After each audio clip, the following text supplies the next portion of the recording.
Disclaimer: this video is a fan-made narrative and explanation of a fictional story. It does not include or reuse any official audio, video, music, or other copyrighted material from any platform. All voiceovers, narrations, and scripts are completely original and independently created by the creator. नमस्कार दोस्तों, आपका स्वागत है कहानी tube की उस दुनिया में जहां हर कहानी अपने साथ लाती है एक नया रहस्य, नया रोमांच और ढेर सारी भावनाएं। अगर आप हमारे चैनल पर पहली बार आए हैं तो अभी सब्सक्राइब कर लीजिए और नोटिफिकेशन बेल को जरूर दबाइए ताकि हमारी अगली रोमांचक कहानी सबसे पहले आप तक पहुंचे। यहाँ आपको मिलेंगी थ्रिलर से भरपूर कहानियाँ, अद्भुत साई-फाई फैंटेसी की झलक और दिल को छू जाने वाली लव स्टोरीज जो हर बार आपको सोचने पर मजबूर कर देंगी। तो चलिए अब वक्त है आज की कहानी में खो जाने का। राजकुमारी ने कहा, दादी, मुझे लगता है कि अगर हमें मौका मिला तो हम उसे अपने दल में ले जा सकते हैं। हाँ, उसकी उम्र को देखते हुए ये पहली मोहब्बत के जागने का समय है। शायद छोटी उसके लिए खुद को कुर्बान कर दे। उसके पीछे एक खूबसूरत कोमल नौकरानी का चेहरा बहुत बदल गया। राजकुमारी, राजकुमारी ने कहा, अरे, मानव जाति के हकीमों की संभावनाएं इतनी ऊंची होती हैं। वह असल में अपनी नौकरानी को ठगना चाहती थी। उसकी 4 नौकरानियों में छोटी एकमात्र थी जो पूरी तरह खूबसूरत थी। अपने लिए वह कैसे कर सकती थी? वह तो राजकुमारी थी। नौकरानी ने चिल्लाया, राजकुमारी! दादी के शरीर पर शक्ति हल्के से लहरा रही थी। यह ऐसा था जैसे एक विशाल पहाड़ शांत झील में गिर गया हो। राजकुमारी ने कहा, ठीक है, मजाक नहीं कर रही। लेकिन अगर वह दवा प्रतियोगिता में नाकाम हो गया तो यह शायद हमारे शैतान दल का मौका होगा। दादी ने कहा, ऐसे मामले को दूसरों से निपटा जाएगा। राजकुमारी, कृपया अपने शब्दों पर ज्यादा ध्यान दें। उन्हें अपनी राजकुमारी के दर्जे की रेखा में रखें। राजकुमारी ने लापरवाही से कंधे उचकाए। मैंने तो राजकुमारी बनना नहीं चाहा था, लेकिन दादी की जबरदस्त सांस को महसूस करके उसने खुद को भी संयमित किया। इस वक्त अंतिम युद्ध पहले ही शुरू हो चुका था, लेकिन किसी ने तुरंत गोली बनाना शुरू नहीं किया। इसके बजाय वे अपनी औषधीय सामग्रियों और दवा कड़ाही की हालत की जांच करने लगे। यह एक विशाल युद्ध था जो उनकी जिंदगी की किस्मत को प्रभावित कर सकता था। सबको अपनी पूरी ताकत और मेहनत लगानी थी ताकि वे मुकाबला कर सकें और साथ ही किसी भी अप्रत्याशित दुर्घटना को बाहर कर सकें। विदुर को छोड़कर बाकी 7 लोग दल की दी गई सोने के मूल की दवा कड़ाही का इस्तेमाल नहीं कर रहे थे, बल्कि पहले से तैयार की गई ऊंचे स्तर की दवा भट्टियों का इस्तेमाल कर रहे थे। एक अच्छी दवा कड़ाही गोली बनाने की दक्षता को बहुत बढ़ा देती थी, लेकिन विदुर स्वाभाविक रूप से सिर्फ दवा प्रतियोगिता की सोने के मूल की दवा कड़ाही का इस्तेमाल कर सकता था। यह सोने के मूल की दवा कड़ाही पहले से ही उसके द्वारा इस्तेमाल की गई सबसे अच्छी कड़ाही थी। दवा कड़ाही को महसूस करते हुए उसे इससे इतना प्यार हो गया कि वह इसे छोड़ना नहीं चाहता था। फिनाप के लिए, जो उसके बगल में था, वह हरा ड्रैगन आत्मा कड़ाही इस्तेमाल कर रहा था। विदुर ने उसकी ओर देखा तक नहीं, क्योंकि यह प्राचीन ड्रैगन कड़ाही बुजुर्ग वर्षों की थी। फिनाप ने अचानक विदुर से बात करने के लिए मुड़कर कहा, हाँ विदुर, मैं तुम्हें यह प्राचीन आग संरक्षण कड़ाही उधार दे दूं, क्या ख्याल है? विदुर हैरान रह गया। आग संरक्षण कड़ाही अकीरा दल की मानक ऊंचे स्तर की दवा कड़ाही थी। अकीरा दल की औषधीय कड़ाही हवेली की निगरानी में प्रत्येक प्राचीन कड़ाही पर निर्माता का प्रतीक होता था। भले यह एक मानक कड़ाही थी, यह स्वाभाविक रूप से वह चीज नहीं थी जिसे एक हरा समान शाखा परिवार खरीद सकता था। विदुर ने मुस्कुराकर जवाब दिया, बहुत शुक्रिया, लेकिन आग संरक्षण कड़ाही मेरे लिए थोड़ी ज्यादा ऊंचे स्तर की है, तो शायद मैं इसे अच्छे से इस्तेमाल नहीं कर पाऊंगा। वह नम्रता से इसे ठुकरा रहा था। उसके दिल में वह फिनाप के बारे में अच्छा राय नहीं बना सका। उसके हंसते चेहरे को देखकर, भले वह मूल खून की रेखा का प्रतिभाशाली शिष्य था, फिर भी उसमें ऐसी उदार और दरियादिली थी। लेकिन यह युद्ध उसके लिए बहुत जरूरी था, तो वह इस अच्छी राय को अपने रास्ते में नहीं आने दे सकता था। यह युद्ध न सिर्फ उसके भविष्य की किस्मत को पूरी तरह बदल देगा, बल्कि यह उसके पिता के लिए भी था। फिनाप की आंखें चमकी। उसने हंसकर कहा, सोने के मूल की दवा कड़ाही बुरी नहीं है, लेकिन मुझे फिर भी लगता है कि आग संरक्षण कड़ाही ज्यादा बेहतर होगी। ऐसा करते हैं, चूंकि मैं इसका इस्तेमाल नहीं कर रहा, मैं इसे तुम्हारे बगल में रख देता हूँ। अगर तुम्हें लगे कि तुम्हें इसकी जरूरत है तो बेझिझक ले लेना और इस्तेमाल करना। यह कहकर फिनाप विदुर के बगल में चला गया और अपनी हथेली लहराकर उसने अपनी स्टोरेज अंगूठी से एक प्राचीन चमकदार आग संरक्षण कड़ाही निकाली और उसे विदुर के बगल में रख दिया। विदुर ने सिर्फ एक लाल रोशनी देखी। आग संरक्षण कड़ाही का जन्मजात आग का बादल चकाचौंध और भ्रमित करने वाला था। फिनाप ने कहा, हाँ, मैं इसे यहीं रख देता हूँ। इसे इस्तेमाल करना है या नहीं, यह तुम पर है। फिनाप ने चुपके से अपनी हथेली विदुर की सजाई औषधीय सामग्रियों पर रख दी। हल्के से दबाकर वह फिर हंसा और अपनी जगह पर लौट गया। विदुर ने सिर हिलाया उसने पहले ही तय कर लिया था कि वह सिर्फ सोने के मूल की दवा कड़ाही इस्तेमाल करेगा। उसे नहीं पता था कि वह आग संरक्षण कड़ाही की बहुत ऊंची प्रकृति को निकाल पाएगा या नहीं, तो अपनी काबिलियत से ज्यादा न बढ़ना बेहतर था। इस वक्त पहले से ही कोई अपनी तैयारियां पूरी कर चुका था। उनकी शक्ति ने उनकी दवा कड़ाही की आग को जला दिया और आधिकारिक रूप से गोली बनाना शुरू कर दिया। लगभग जैसे तय करके बाकी सबने भी लगभग तुरंत अपनी गोली बनाना शुरू कर दिया। विदुर के हाथ से 3 फूलों की जमाव आग प्रकट हुई। दवा कड़ाही के साथ जोड़कर कड़ाही के तल पर 3 रंगों की आग जली, जिससे कड़ाही का तापमान एक निश्चित डिग्री तक बढ़ गया। विदुर ने गहरी सांस ली और अचानक मेज पर सजाई औषधीय सामग्रियों का एक सेट पकड़ा। उन्हें दवा कड़ाही में डालकर विदुर की अंदरूनी शक्ति अचानक फट पड़ी, जिससे उसे सटीक जागरूकता मिली। उसकी शक्ति के साथ पूरी तरह जोड़कर ढक्कन खोलने से बदले कड़ाही के अंदर के तापमान और अलग अलग औषधीय सामग्रियों के गुणों की प्रतिक्रियाओं को पूरी तरह और परफेक्ट ढंग से नियंत्रित किया गया। औषधीय ताकत धीरे धीरे निकाली जा रही थी और एक साथ इकट्ठा हो रही थी। एक बार फिर औषधीय सामग्रियों का सार आपस में प्रतिक्रिया करने लगा, लेकिन शक्ति ने उन्हें अलग और नियंत्रित किया। उन्हें तुरंत एक साथ प्रतिक्रिया नहीं करने देना था। इसके बजाय उसे खास औषधीय सामग्रियों को डालने तक इंतजार करना था, ताकि मिलावट आगे बढ़ सके। हर कदम को विदुर ने पूरी तरह परफेक्ट ढंग से किया। उसकी आज की हालत ऐसी थी जैसे कोई भगवान उसकी मदद कर रहा हो। उसकी अंदरूनी शक्ति का जरा भी अपव्यय नहीं हुआ और उसकी शक्ति इसके साथ पूरी तरह जोड़ रही थी, जिससे वह सब कुछ कर पा रहा था जो जरूरी था। कड़ाही के अंदर एक विस्फोटक गड़गड़ाहट की आवाज गूंजी। ऊंचे स्तर की औषधीय गोली बनाते समय यह अपरिहार्य प्रतिक्रिया थी। रैंक 6 की औषधीय गोली पहले से ही साधारण गोलियों की श्रेणी से बाहर थी। आसमान और जमीन इसके बनने से डरते थे, और जब यह जन्म लेती थी तो बिजली की आपदा होती थी। बिजली की आपदा को संभालने की काबिलियत हकीम की काबिलियत का एक जरूरी इम्तिहान थी। तुम इसे कितनी अच्छी तरह संभालते थे, ये दर्शाता था कि तुम्हारी ताकत मजबूत थी या कमजोर, तुम्हारी काबिलियत ऊंची थी या नीची। मजबूत योद्धा आपदा की शक्ति को गोली की शक्ति का हिस्सा बना सकते थे। तुलनात्मक रूप से कमजोर लोग बिजली की आपदा को बांट सकते थे। एक हिस्सा शक्ति से खत्म किया जाता था, जबकि दूसरा हिस्सा गोली की आपदा में बदला जाता था, और एक रहस्यमयी तरीके से वे गोली को आपदा का अनुभव कराते थे और इस तरह औषधीय गोली की गुणवत्ता बढ़ाते थे। जाहिर है विदुर इनमें से किसी भी तरीके में सक्षम नहीं था। उसकी शक्ति बिजली की आपदा को खत्म करने के लिए काफी नहीं थी, और आपदा की शक्ति को बदलने के लिए इसके लिए शक्तिमान स्तर की शक्ति चाहिए थी। विदुर ने जो तीसरा तरीका चुना वह दल में मिला था। इसके लिए तुम्हें अपनी तवज्जो को 2 हिस्सों में बांटना पड़ता था, ताकि कड़ाही में 2 गोलियां बनाई जा सकें। दूसरी गोली के लिए प्रकोप बदलाव घास और प्रकोप संगम घास का इस्तेमाल होता था।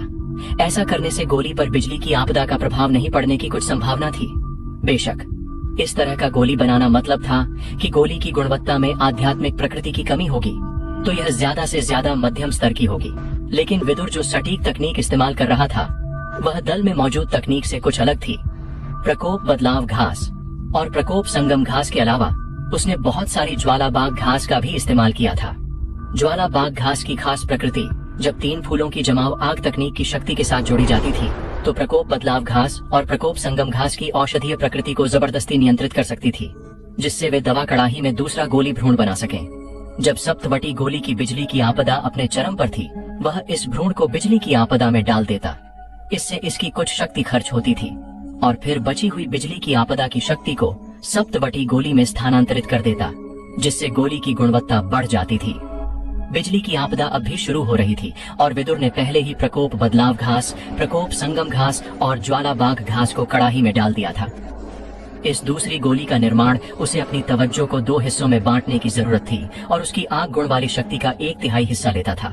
बहुत कम समय में विदुर का माथा पसीने से ढक गया और उसकी आंखें लाल हो गईं। यह निशान था कि वह अपनी सीमा तक पहुंच गया था। लेकिन सिर्फ विदुर ही नहीं था, बाकी 7 लोग भी अपनी गोली बनाने के नाजुक पलों में पहुंच गए थे और प्रत्येक को पूरी ताकत से मेहनत करनी थी। लेकिन अगर पूछा जाए कि सबसे ज्यादा ध्यान खींचने वाला कौन था, तो जाहिर है वह विदुर था। उसकी कड़ाही में गोली से आने वाली गड़गड़ाहट और गूंज की आवाजें बिजली की आपदा को दिखा रही थीं। यह लोगों को आकर्षित और हैरान कर रहा था। इसका मतलब था कि वह रैंक 6 की औषधीय गोली बना रहा था। मुश्किल से 15 साल की उम्र में उसने रैंक 6 की गोली बनाने की हिम्मत की। क्या वह बस लापरवाह था या वाकई उसका कौशल इतना ऊंचा था? दल के स्कूल के बुजुर्ग वालान ने हल्के से मुस्कुराकर कहा, चाहे कुछ भी हो, तथ्य यह है कि इस बच्चे ने बिजली की आपदा तक गोली बनाई। भले वह आखिर में नाकाम हो जाए, वह फिर भी एक प्रतिभाशाली जीनियस है। जैसा कि एक शाखा परिवार से होने की उम्मीद थी, जिसके पूर्वज ने दल स्मारक पर अपना नाम उकेरा था, वह प्रतिभा इस पीढ़ी में भी आई है और अब उनके उठने का समय लगता है। उसे पता था कि रैंक 6 की गोली बनाने वाला कोई भी बिजली की आपदा नहीं ला सकता था। शायद औषधीय सार मिलना शुरू भी नहीं होता इससे पहले कि वे आसमान और जमीन का फैसला झेल लेते, जिससे अक्सर कड़ाही में विस्फोट हो जाता था। दूसरी तरफ सजा हॉल के मंच का प्रतिनिधित्व करते हुए आक्रांत की आंखें हल्के से फटी। यह उसकी उम्मीदों से बाहर था कि विदुर की गोली बनाने की कला इतने स्तर पर थी, लेकिन उसकी शक्ल देखकर विदुर की शक्ति पहले ही अपनी सीमा तक थी और साफ था कि यह उसे अपनी गोली पूरी करने के लिए काफी नहीं थी। छाबार ने गर्मजोशी से कहा, कितना अफसोस, अगर यह बच्चा दक्ष होता तो शायद वह यहाँ अपनी परफॉर्मेंस से सबको हैरान कर देता। उसकी नजर में शाखा परिवार के शिष्यों का उठना कोई बुरी बात नहीं थी। मूल खून की रेखा के शिष्यों ने पहले ही संसाधनों का इतना बड़ा हिस्सा ले लिया था कि उनमें से कुछ सुस्त पड़ने लगे थे। एक दो शाखा परिवार के प्रतिभाशाली शख्सों का उनके साथ मुकाबला करने के लिए उभरना जरूरी था। प्रधान ने मंद मुस्कान के साथ कहा, हाँ छाबार, उसका प्रदर्शन अभी भी बुरा नहीं है और भविष्य में हम वालान को। लेकिन वह अचानक रुक गया। विदुर के शरीर से एक विस्फोटक आवाज निकली। गड़गड़ाहट की आवाजें ऐसी थीं जैसे जंजीरें एक दूसरे से टकरा रही हों। उसकी मां ने उसके शरीर पर लगाई सील इस पल पूरी तरह टुकड़े टुकड़े हो गई। विदुर के शरीर पर शक्ति जबरदस्त ढंग से फट पड़ी।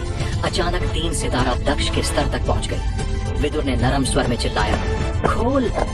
3 फूलों की जमाव आग की शक्ति जो लगभग 20 गुना बढ़ गई थी, दवा कड़ाही में उमड़ी और जल्दी से प्रकोप बदलाव घास, प्रकोप संगम घास और ज्वाला बाग घास के बीच प्रतिक्रिया को बढ़ावा दिया।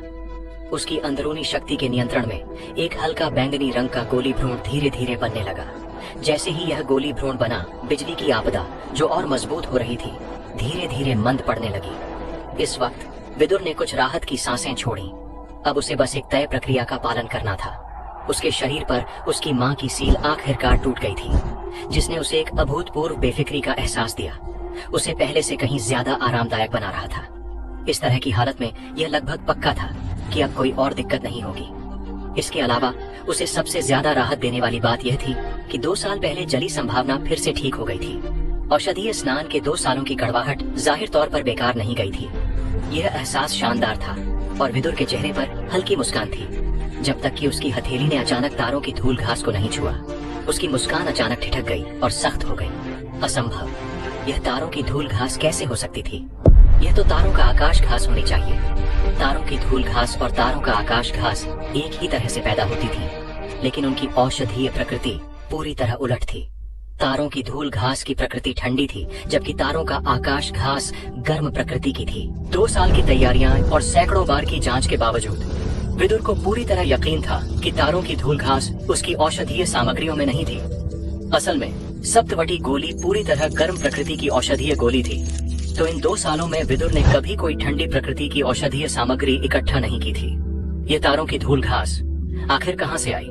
विदुर ने जल्दी से मेज पर सजाई औषधीय सामग्रियों को स्कैन किया, लेकिन उनमें तारों का आकाश घास कहीं नहीं थी। वह बुदबुदाया, असंभव, असंभव, ऐसा कैसे हो सकता है? असंभव। विदुर पूरी तरह सुन्न पड़ गया। तारों का आकाश घास के बिना सप्तवटी गोली कभी आकार नहीं ले सकती थी। इस वक्त पहले से ही नाजुक पल था और देरी करने से सप्तवटी गोली की औषधीय प्रकृति का महत्वपूर्ण बिंदु गुजर जाता और यह पूरी तरह नाकाम हो जाता। विदुर ने खाली नजरों से घूरा। असंभव। उसे नहीं पता था कि क्या करना है। अचानक उसकी नजर फिनाप की मेज पर पड़ी, जहां बहुत सारी तारों का आकाश घास थी। विदुर का चेहरा अचानक पीला पड़ गया। उसे याद आया कि फिनाप अचानक उसकी मेज पर कैसे आया था। उसने जोर से चिल्लाया, यह तुमने किया? विदुर फिनाप की ओर लपका। एक आकृति ने अचानक विदुर को रोक लिया। रुको! यह दल का एक महादक्ष लोहा रक्षक था। उसने भौहें सिकोड़कर कहा, कृपया दूसरों की गोली बनाने में दखल न दें। एक गुप्त नरम आवाज विदुर के पास आई। विदुर, तुम क्या कर रहे हो? जल्दी वापस जाकर गोली बनाओ। दल के नियम मत तोड़ो। हालांकि यह खास लोहा रक्षक विदुर के पिता को बहुत अच्छे से नहीं जानता था। उसे पता था कि वह एक ऐसा शख्स था जिसने लोहा रक्षक के पद पर अपनी जान कुर्बान की थी। स्वाभाविक रूप से लोहा रक्षक विदुर के साथ बुरा बर्ताव नहीं करता, और उसने यहाँ तक कि उसका ख्याल रखते हुए चुपके से उसे शांत रहने की याद दिलाई। लेकिन विदुर अपनी मौजूदा हालत में मुश्किल से शांत हो पा रहा था। वह इन शब्दों को कैसे दिल पर ले सकता था? 2 साल की तैयारियां, 2 साल का दुख, 2 साल तक सील के नीचे जीना, सब कुछ आज की सफलता के लिए था। लेकिन किसी नीच ने उसकी औषधीय सामग्री बदल दी थी, जिसकी वजह से अब वह आखिरी पल में नाकाम हो रहा था। अपने गुस्से को रोक न पाकर उसने चिल्लाया, उसने मेरी औषधीय सामग्री चुराकर बदल दी। लोहा रक्षक ने भौहें सिकोड़ी और अब उसकी आवाज कहीं ज्यादा सख्त थी। बकवास मत करो।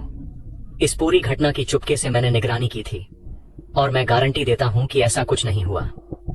उसने पहले ही याद दिला दी थी तो यह माना जा सकता था कि उसने काफी इज्जत दे दी थी। लेकिन अब विदुर के शब्द पूरी तरह तर्कहीन थे, जिससे उसके लिए ज्यादा ईमानदारी से बर्ताव करना मुश्किल हो गया था। पूरी दवा प्रतियोगिता की घटनाएं अनगिनत लोगों की नजरों में थीं। औषधीय सामग्री चुराकर बदलने की कोशिश, फिनाप को छोड़ दो, एक विद्वान रैंक वाला भी सबकी नजरों में ऐसा नहीं कर सकता था। अचानक विदुर की दवा कड़ाही जोर से गड़गड़ाने लगी और गहरा काला धुआं निकलने लगा, जिसके साथ एक सघन जली हुई गंध थी। तारों का आकाश घास की औषधीय प्रकृति के बिना विभिन्न औषधीय सामग्रियों का संतुलन खो गया और ढह गया। विदुर ने मुड़कर देखा और उसे चक्कर आ गया। फिर से अपने रास्ते में खड़े लोहा रक्षक की ओर मुड़कर उसे बस नहीं पता था कि क्या करना है। उसने कहा, नहीं, अगर उसने मेरी तारों का आकाश घास को तारों की धूल घास से नहीं बदला होता। उसकी सारी उम्मीदें सफलता के आखिरी पल से पहले कुचल दी गई थीं। उसे अपनी तर्क बुद्धि बनाए रखने के लिए बहुत कुछ करना पड़ा। गुस्से में दहाड़ते हुए उसने लोहा रक्षक को पार करने और फिनाप पर झपटने की कोशिश की। अब जाकर उसे एहसास हुआ कि फिनाप का आग संरक्षण कड़ाही उधार देने का नकली बहाना असल में उसकी औषधीय सामग्री बदलने का मकसद था, और वह वाकई कामयाब हो गया था। इस वक्त विदुर के बगल में 2 आकृतियां उभरी, सजा हॉल का मुखिया आक्रांत और बहुत प्रतिष्ठित बुजुर्ग छाबार। आक्रांत ने लापरवाही से लोहा रक्षक से कहा, किसने उसे इस तरह हरकत करने दी? जल्दी उसे रंगशाला से नीचे ले जाओ। उसने विदुर की ओर देखा तक नहीं। लोहा रक्षक ने अपनी आंखों से विदुर को इशारा किया। हाँ, विदुर। उसे नीचे जाने का संकेत देना कम से कम इज्जत देने जैसा माना जा सकता था। विदुर ने कहा, मैं नीचे जा सकता हूँ, लेकिन फिनाप के मेरी तारों का आकाश घास चुराने का क्या होगा? आक्रांत ने ठंडे स्वर में कहा, यह क्या झूठ है? विदुर, बोलने से पहले तुम्हें अपने शब्दों को दिमाग में सोचना चाहिए। अब जाकर आक्रांत ने विदुर को ठंडी नजरों से घूरा। उसका मुंह पूरी तरह तिरस्कार में हल्के से मुड़ा। विदुर ने दांत पीसे, लेकिन उसका गुस्सा बहुत ज्यादा था और उसने बोलना जारी रखा। कृपया विभिन्न बुजुर्ग जांच करें कि क्या फिनाप ने वाकई मेरी औषधीय सामग्रियां चुराकर बदली। आक्रांत ने कहा, अच्छा, तुम वाकई लापरवाह हो। आक्रांत ने अपनी हथेली से इशारा किया और उसके बगल में 3 लोहा रक्षक उभरे।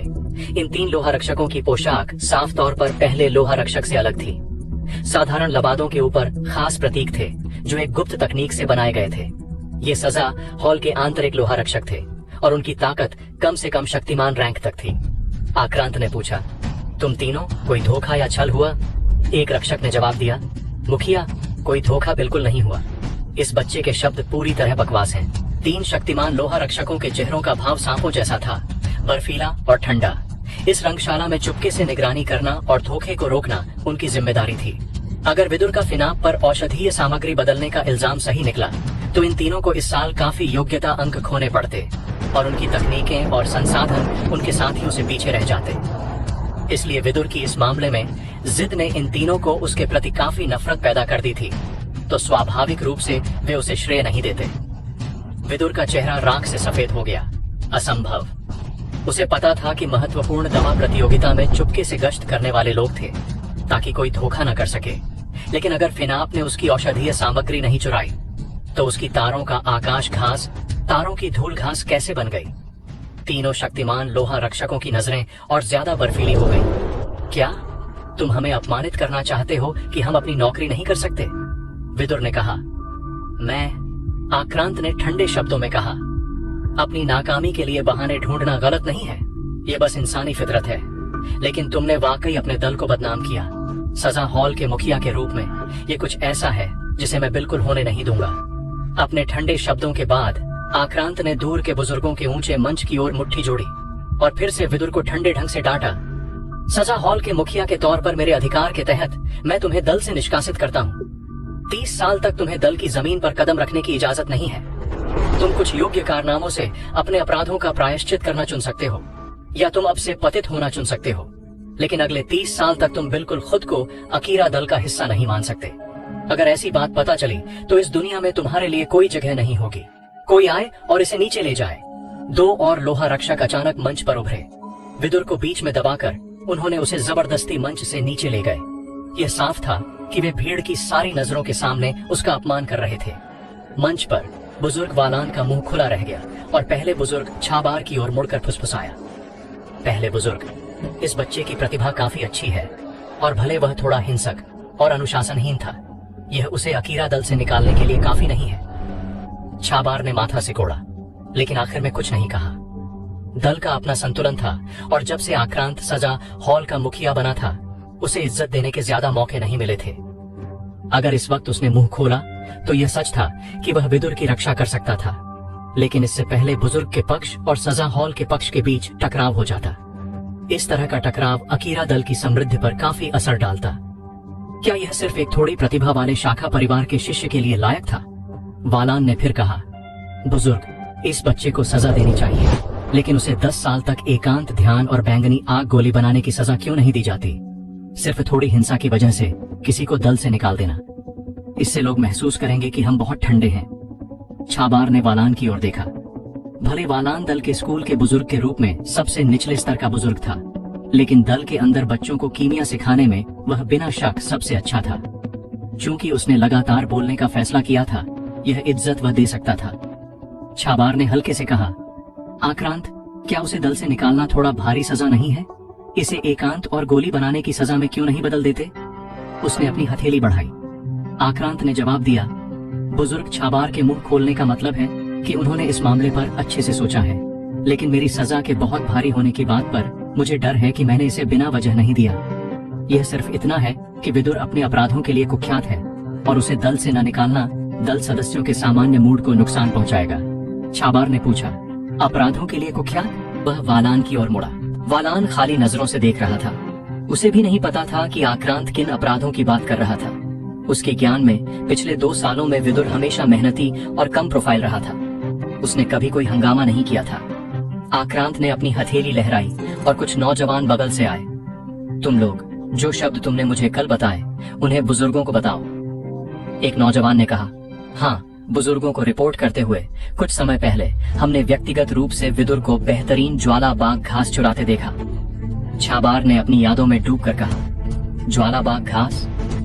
दल का खजाना ज्वालाबाग घास की बहुत कमी में था, क्योंकि कोई भी नई आपूर्ति सीधे बुजुर्ग आसन ले जाते थे। जाहिर तौर पर वह रैंक 8 की औषधीय गोली बनाने की कोशिश कर रहे थे और ज्वालाबाग घास उनकी औषधीय प्रकृतियों को मिलाने के लिए सबसे अच्छी सामग्री थी। एक गरीब शाखा परिवार के लिए इस समय विदुर का ज्वालाबाग घास निकालना वाकई संदिग्ध था।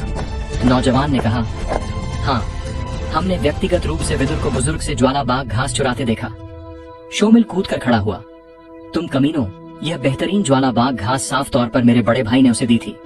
बुजुर्गों, मेरे बड़े भाई को 1 महीने पहले दल के बाहर बहुत सारी ज्वालाबाग घास मिली थी। ये दल के खजाने के नोट्स में भी दर्ज है। उसने लगभग डर से सुन्न पड़ गया था, लेकिन अब वह ठीक हो गया था और जोर से विदुर का बचाव कर रहा था। आक्रांत ने लापरवाही से जवाब दिया, यह भी मैंने जांचा था। शानिल के छोड़े नोट्स के मुताबिक उसने सारी ज्वालाबाग घास सौंप दी थी और अपने लिए कुछ नहीं रखा था। जाहिर तौर पर उसने पहले से अपनी तैयारियां कर रखी थी। शोमिल खाली नजरों से खड़ा रहा, बार बार चिल्लाया, असंभव। आक्रांत ने ठंडे स्वर में कहा, तुमने पूरी कहानी जाने बिना बोलने का फैसला किया। चूंकि यह तुम्हारे दोस्त के लिए था, मैं यह नहीं उठाऊंगा कि तुमने अपने बुजुर्गों के सामने इतना हंगामा कैसे किया, लेकिन अगली बार जब तुम मुंह खोलो तो बेहतर होगा कि अपने बड़ों से इजाजत मांग लो। शोमिल का चेहरा पीला पड़ गया और वह खंडन करना चाहता था, लेकिन उसे नहीं पता था कि क्या कहना है। आक्रांत के शरीर से निकल रही शक्ति उसे बहुत डरावनी लग रही थी और उसके पिता और भाई को कल ही दल से एक मिशन मिला था, तो वे दोनों दल छोड़कर चले गए थे, जिससे वे विदुर के लिए गवाही नहीं दे सकते थे। जाहिर है, अगर वह उनके लिए बोलने की कोशिश करता तो कोई उस पर यकीन नहीं करता। इस वक्त दल के स्कूल के कुछ पतित लोग एक जीवंत और रंगीन कहानी बता रहे थे कि कैसे उन्होंने विदुर को बुजुर्ग आसन की हवेली के पास से चुपके से निकलते देखा था। उन्होंने उसका पीछा किया और आखिर में उसे पहचान लिया, इससे पहले कि उसकी मां ने उन्हें भगा दिया। 1 महीने तक सोचने के बाद और विदुर को अपने अपराध कबूल करते न देखकर उन्होंने सजा हॉल में इसकी रिपोर्ट करने का फैसला किया।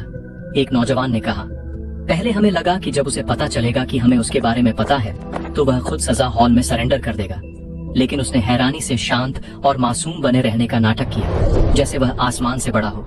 और तभी हमने फैसला किया कि हमें सजा हॉल में इसकी रिपोर्ट करनी होगी। हम गंदगी को हमारे अकीरा दल के नैतिकता को दूषित नहीं करने दे सकते। आक्रांत ने अपनी हथेलियां लहराई और नौजवान जोश के साथ झुककर विदुर की ओर एक नजर मारकर पीछे हट गए। आक्रांत ने कहा, विदुर, ऐसा नहीं है कि मैंने तुम्हें मौका नहीं दिया। दवा प्रतियोगिता में तुम्हारी प्रतिभाशाली परफॉर्मेंस को देखकर मैं इसे दबाना चाहता था, लेकिन तुमने पागलपन से एक दल सदस्य पर अपनी नाकाम गोली बनाने के बहाने के रूप में औषधीय सामग्री चुराने का इल्जाम लगाया। ये हमारे लिए इतना स्वार्थी है कि तुम्हें दल में रहने की इजाजत नहीं दी जा सकती। तुम्हारे पास अपने लिए कहने को कुछ है? दोनों तरफ से लोहा रक्षकों द्वारा हवा में जबरदस्ती दबाए जाने पर विदुर का पूरा शरीर कांप रहा था। काले और सफेद के उलट पुलट होने और तर्क करने का कोई रास्ता न होने से वह जो कुछ भी कहता उससे कोई फर्क नहीं पड़ता था। उसके कसकर दबे दांतों से सिर्फ 3 शब्द निकले, यह मैंने नहीं किया। आक्रांत ने कहा, इसे नीचे ले जाओ, तुम्हारे पास 12 घंटे हैं, अकीरा दल छोड़ दो वरना तुम्हें बाकी माना जाएगा। विदुर का पूरा शरीर हिल गया। 12 घंटे और उसे अकीरा दल छोड़ना था। सिर घुमाकर बचे 7 शिष्य अभी भी अपनी औषधीय गोलियां बना रहे थे और उनमें से खास तौर पर फिनाप ने यहाँ ध्यान देने के लिए सिर भी नहीं घुमाया था।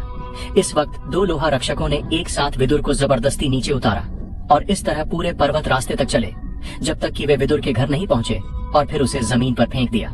उनमें से एक ने ठंडे स्वर में याद दिलाया, 12 घंटे। विदुर अपनी बाहों पर रेंग कर उठा। तभी उसने अपने घर का दरवाजा खुलते और अपनी माँ को चिंतित सवाल पूछते चेहरा लिए बाहर आते देखा। यास्मीरा ने पूछा, विदुर क्या हुआ? विदुर ने कहा, माँ। अपनी माँ को देखकर विदुर का दिल अनजाने में घबरा गया और उसे नहीं पता था कि कहाँ से शुरू करना है। दोनों लोहा रक्षकों ने एक दूसरे की ओर देखा और ठंडे स्वर में जवाब दिया, विदुर भारी अपराधों का दोषी है और सजा हॉल द्वारा अकीरा दल से निष्कासित कर दिया गया है। तुम उसकी माँ हो। तुम्हारे पास 12 घंटे हैं अलविदा कहने के लिए। अगर 12 घंटों बाद वह अभी भी यहाँ है तो अकीरा दल इसे मृत्युदंड योग्य अपराध मानेगा। यह कहकर दोनों लोहा रक्षक अभी भी नहीं गए और इसके बजाय घर के बाहर जगह ले ली। जाहिर है वे उसके निष्कासन के जिम्मेदार लोग थे। यास्मीरा को इतना चक्कर आया कि लगा जैसे आसमान घूम रहा हो और जमीन उसके नीचे हिल रही हो। विदुर को दल से निकाल दिया गया था। उसने पूछा, अपराध? कौन सा अपराध? दोनों लोहा रक्षकों ने फिर जवाब नहीं दिया और उनकी आंखों में सिर्फ ठंडी और अलग थलग उदासीनता थी जो उनके मिशन को पूरा करने के अलावा कुछ नहीं थी। यास्मीरा ने इसे समझा तो उसने उनसे और सवाल नहीं किए। इसके बजाय विदुर को खींचकर पूछा, क्या हुआ? विदुर ने कहा, माँ मैं। विदुर ने सिर झुकाया और व्यवस्थित ढंग से उसे सब कुछ बताया जो अभी हुआ था। उसने कहा, माँ यह निश्चित रूप से फिनाप था जिसने मेरी तारों की धूल घास बदली, वरना मैं किसी भी तरह नाकाम नहीं होता। यास्मीरा ने गहरी सांस ली और उसके चेहरे पर एक अजीब लालिमा उभरी। उसने कहा, तो यह असल में ऐसा था। मूर्ख बेटे, उसने इसे नहीं बदला। उसने बस तुम्हारे लिए एक जाल बिछाया जिसमें तुम बेवकूफी से कूद गए। असली तारों की धूल घास वह उस दिन थी, खास। वह जो कहना चाहती थी उसका सिर्फ हिस्सा ही कह पाई, इससे पहले कि उसका चेहरा अचानक गहरा लाल हो गया और उसके मुंह के कोने से खून की एक धार बह निकली। विदुर ने चिल्लाया, माँ। यास्मीरा ने विदुर का सिर थपथपाया। चिंता मत करो, तुम्हारी माँ। पहले मैं वह दिन देखना चाहती थी लेकिन लगता है मेरे पास और समय नहीं है। इन 2 सालों में अपने पति के खोने के दर्द और विदुर में जो कुछ उसने निवेश किया था उसके शरीर ने पहले ही टूटना शुरू कर दिया था। बस किसी को नहीं पता था। पहले वह उसे उसकी प्रतियोगिता के बाद बताना चाहती थी, लेकिन विदुर के लिए औषधीय जड़ी बूटियां इकट्ठा करने के छोटे समय में ही उसने अपनी ताकत को ज्यादा खींच लिया था। अब और सहारा न दे पाने की वजह से उसे बीच में ही घर लौटकर आराम करना पड़ा था। जब विदुर ने बड़ी प्रतियोगिता में हिस्सा लिया था, ऐसा नहीं था कि यास्मीरा देखना नहीं चाहती थी, बस वह बहुत कमजोर थी। हर बार जब वह बाहर से लौटती थी, वह पहले ही बमुश्किल सह पाती थी, तो वह हमेशा घर में छिपकर ठीक होने की कोशिश करती थी। आज उसका खून और शक्ति बगावत करने लगे थे और वह अब और सहन नहीं कर सकती थी। इन पिछले 2 सालों में उसने हमेशा विदुर के लिए एक सख्त चेहरा रखा था, लेकिन अब वह अपनी नरम और कोमल प्रकृति में लौट आई। विदुर का हाथ धीरे से पकड़कर उसने कहा, विदुर, दल छोड़ना शायद तुम्हारे लिए एक मौका हो। मूल खून वाले यहाँ होने के साथ भले तुम बहुत प्रतिभाशाली हो, फिर भी तुम्हारे लिए जगह नहीं हो सकती। बाहर जाना तुम्हारा मौका होगा, लेकिन तुम्हें अपने पिता की अंतिम इच्छा को बिल्कुल नहीं भूलना चाहिए। तुम्हें ऐसा पुरुष बनना है जो आसमान और जमीन को थाम सके, ऐसा शख्स जो आज तुम्हारे साथ जो किया गया उसका हर किसी को अफसोस कराए। विदुर ने कहा, माँ तुम बात करना बंद करो। मुझे पता है। विदुर को लगा जैसे उसे बर्फ के गड्ढे में डाल दिया गया हो।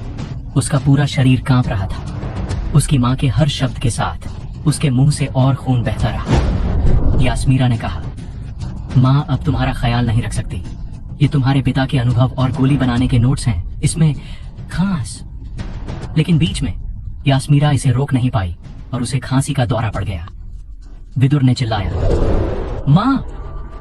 बड़ी जल्दी में विदुर ने अपनी माँ को उठाया और उसे अंदर ले गया, बिस्तर पर लिटाकर आराम करने के लिए। उसने कहा, माँ मैं एक बुजुर्ग को ढूंढने जाता हूँ। यास्मीरा ने कहा, मत जाओ। माँ की बीमारी कुछ ऐसी है जो माँ पहले से समझती है। अपनी तैयारियां करो, अपने कमरे में सब कुछ ले लो। याद रखो, जब तुम जाओ तो बड़े रास्तों से मत जाना, पर्वत रास्तों से जाना। जब मूल खून वाले कार्रवाई करती है वे हमेशा समस्या की जड़ को खत्म करने का यकीन करते हैं। इंतजार मत करो, जब तक दवा प्रतियोगिता चल रही है जल्दी जाओ। विदुर ने कहा, लेकिन माँ तुम।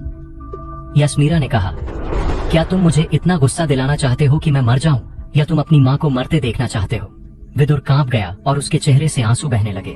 यास्मीरा ने कहा, रोना मत, तुम्हें रोने की इजाजत नहीं है। अगर तुम आसमान को थामने वाला पुरुष बनना चाहते हो और अपने पापा की मरने की इच्छा पूरी करना चाहते हो, तुम अपनी माँ के सामने नहीं रो सकते। यास्मीरा ने अपनी आंखें बंद कर लीं। उसकी आवाज कमजोर से कमजोर होती जा रही थी और भले उसके शब्द सख्त थे, उसका दिल अंदर से रो रहा था। उसने कहा, तुरंत अपनी चीजें तैयार करो और 1 घंटे तक तुम्हें पर्वत रास्तों की ओर निकल जाना चाहिए। विदुर ने कहा, हाँ माँ। विदुर ने जबरदस्ती खुद को शांत किया और संभाला। जल्दी से ट्रेनिंग कक्ष की ओर दौड़ा। उसने कुछ खाना और सिपाही अनाज गोलियां अपनी स्टोरेज अंगूठी में इकट्ठा की और फिर कक्ष के दूसरे हिस्से से कुछ गहरी काली गोली की बोतलें ली, जिन्हें उसने सावधानी से सजाया और अपनी माँ के कक्ष में लौट आया। नाजुक पानी की बूंद टपकने की आवाज आई। विदुर ने कहा, माँ मैं जा रहा हूँ। माँ तुम्हें अपना ख्याल रखना है माँ। यास्मीरा ने कहा, पुरुष का शब्द निभाना चाहिए।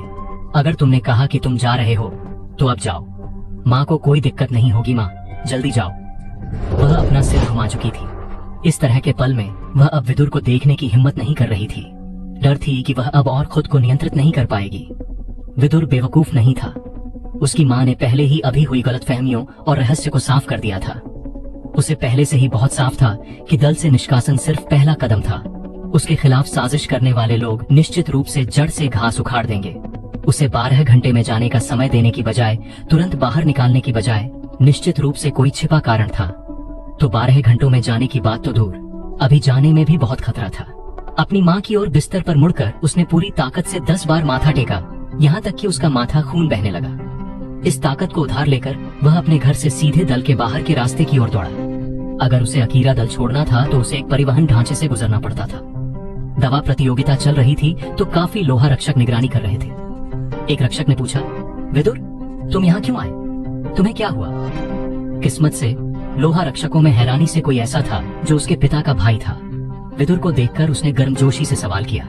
विदुर ने कहा, धर्मेंद्र चाचा, इसे समझाना मुश्किल है। अगर आप मेरे पीछे के 2 लोहा रक्षकों को मेरा दल के बाहर पीछा करने से रोक सकते हैं तो मैं अपनी जिंदगी में किसी भी तरह से आपको बड़ा बदला दूंगा। विदुर द्वारा धर्मेंद्र चाचा कहलाने से इस लोहा रक्षक को खास एहसास हुआ। विदुर जल्दी से परिवहन ढांचे में दौड़ा। धर्मेंद्र को पता था कि इसमें कोई बड़ा मामला जरूर शामिल था, लेकिन विदुर के खून से सने माथे को देखकर उसने दांत पीसे और चिल्लाया, परिवहन ढांचा शुरू करो। विभिन्न लोहा रक्षकों ने एक दूसरे की ओर देखा, लेकिन उन्होंने तेजी से ढांचा शुरू किया। आंख झपकते ही विदुर की आकृति मंद पड़कर गायब हो गई। जब वह फिर से उभरा, वह एक अलग परिवहन ढांचे पर था। एक अपरिचित गंध ने उसकी नाक पर हमला किया। विदुर ने बड़े रास्ते की दिशा में पागलपन से दौड़ने का फैसला किया। कई मिनट बीतने के बाद 2 लोहा रक्षक गुस्से भरे चेहरों के साथ वहां पहुंचे। परिवहन ढांचे के जिम्मेदार एक शिष्य को पकड़कर उसने जोर से पूछा, अभी अभी एक बच्चा यहाँ से गुजरा, वह किस दिशा में गया? शिष्य ने कहा, वह उत्तर की ओर गया। एक लोहा रक्षक उसका पीछा करने वाला था, लेकिन दूसरा शख्स ने अचानक उसे पीछे खींच लिया। रुको जरा, ये बच्चा बहुत चालाक है। अगर हम इस तरह उसका पीछा करने गए और उसे खो दिया तो जिम्मेदारी पूरी तरह हमारी होगी। हमें वापस जाकर सजा मुखिया को बताना चाहिए। इस तरह का मामला सजा मुखिया के भरोसेमंद लोगों द्वारा ठीक से किया जाना चाहिए। जो लोहा रक्षक विदुर का पीछा करने वाला था उसका दिल ठंडा पड़ गया। इस याद दिलाने से उसे एहसास हुआ कि इस तरह का मसला कुछ ऐसा नहीं था जिसका उन्हें पीछा करना चाहिए। अगर उन्होंने ज्यादा किया तो वे सजा हॉल की चापलूसी हासिल करने की बजाय चुपके से खत्म कर दिए जा सकते थे। इसके अलावा सजा मुखिया के पास शायद इस मसले से निपटने के लिए और तरीके भी हों। हालांकि यह सिर्फ उनकी अटकल थी। उनके आदेश बस उसकी निगरानी करने के थे, और वह भी सिर्फ दल के अंदर। अब जब वह दल की जमीन से बाहर निकल गया था, इसका मतलब था कि उनका मिशन खत्म हो गया था। दूसरे रक्षक ने कहा, चिंता मत करो, मैंने उस पर एक निशान छोड़ दिया है, तो यह कहा जा सकता है कि हमने अपना हिस्सा कर लिया। बाकी का गंदा काम कोई और करने जाएगा। पहले रक्षक ने कहा, अच्छा चलो अब वापस चलते हैं और अपनी रिपोर्ट देते हैं। दर्जा पहाड़ी। अकीरा दल के निषिद्ध इलाके में हर तरह के शैतान और तिलिस्मी जानवर हर जगह थे। दल सदस्यों को आमतौर पर इस इलाके में आने की इजाजत नहीं थी, सिवाय तय समय के जब वे जानवरों की देखभाल करते थे। जब कोई जानवर अंदरूनी शक्ति के स्तर के करीब पहुंचता था तो उसे या तो दल में पकड़कर पालतू बनाया जा सकता था या शैतान दल के साथ बदला जा सकता था। बेशक ऐसे सौदे के लिए बराबर कीमत चुकानी पड़ती थी, और असल में इसी व्यापार से ज्यादातर दुर्लभ और अजीब दवा सामग्री मिलती थी जो सिर्फ शैतान दल ही इकट्ठा कर सकता था। अभी पहाड़ों के गहरे हिस्से में लगभग 10 लोगों का एक दस्ता आराम कर रहा था। आमतौर पर ऐसे समूह का मिशन अंदरूनी शक्ति हासिल कर चुके शैतानों या तिलिस्मी जानवरों को संभालना होता था, लेकिन इस खास दस्ते का मिशन साफ तौर पर अलग था, क्योंकि उनके से सिर्फ 100 मीटर की दूरी पर एक जानवर अंदरूनी शक्ति हासिल करने वाला था। लेकिन उन्होंने इसे नजरअंदाज किया और अपने राशन खाते रहे। एक आदमी ने आखिरकार मुंह खोला, हम पहले ही सीमा के करीब हैं। वह लड़का वाकई चालाक है। हम उसके 3 जालों में फंस चुके हैं, और यहाँ तक कि बुजुर्ग राणा भी उसके हाथों ठगा गया। जिसे बुजुर्ग राणा कहा गया था वह एक अधेड़ उम्र का आदमी था जिसके बाल बिखरे हुए थे। उसने कहा, बस मैं थोड़ा लापरवाह था। पहले हमें लगा था कि यह लड़का कभी अकीरा दल से बाहर नहीं निकला और बस एक बेबस चूजा है।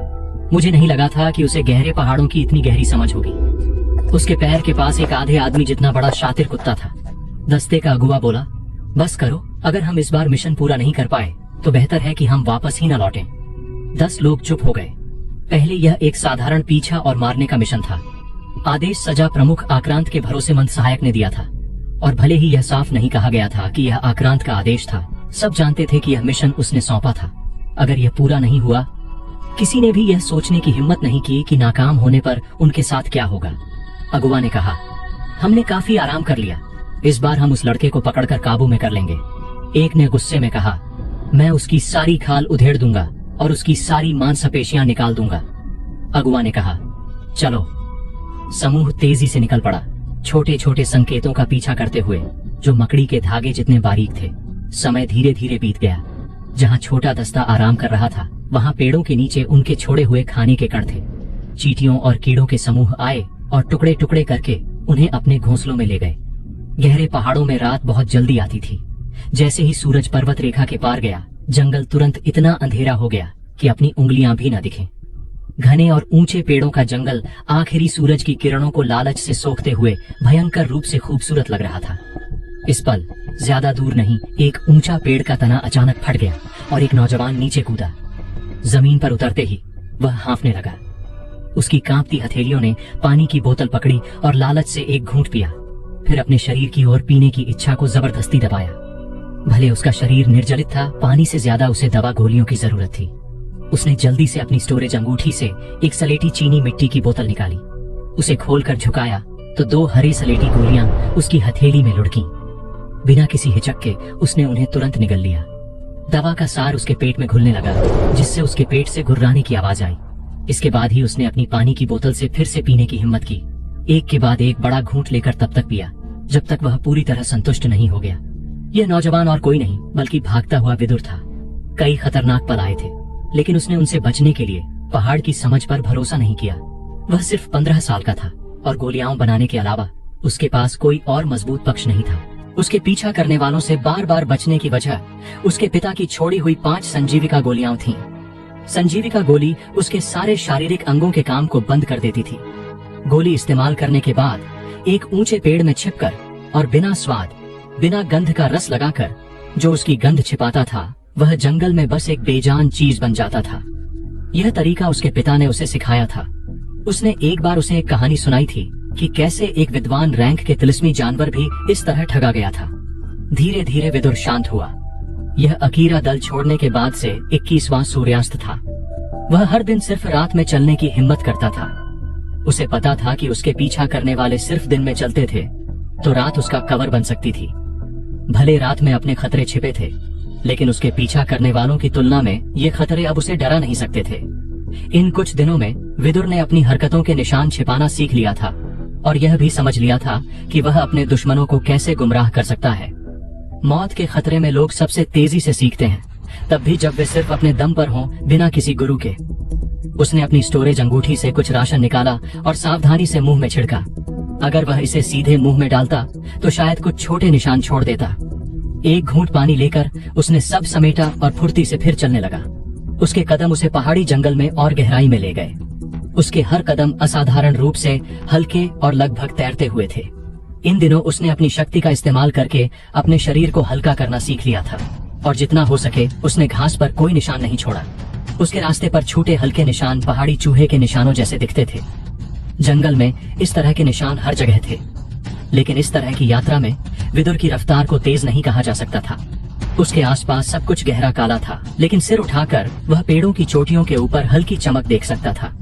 गहरे जंगल के बाहर सूरज अभी पूरी तरह डूबा नहीं था। जिस दिशा में उसे जाना था उसे तय करके विदुर ने अपनी यात्रा जारी रखी।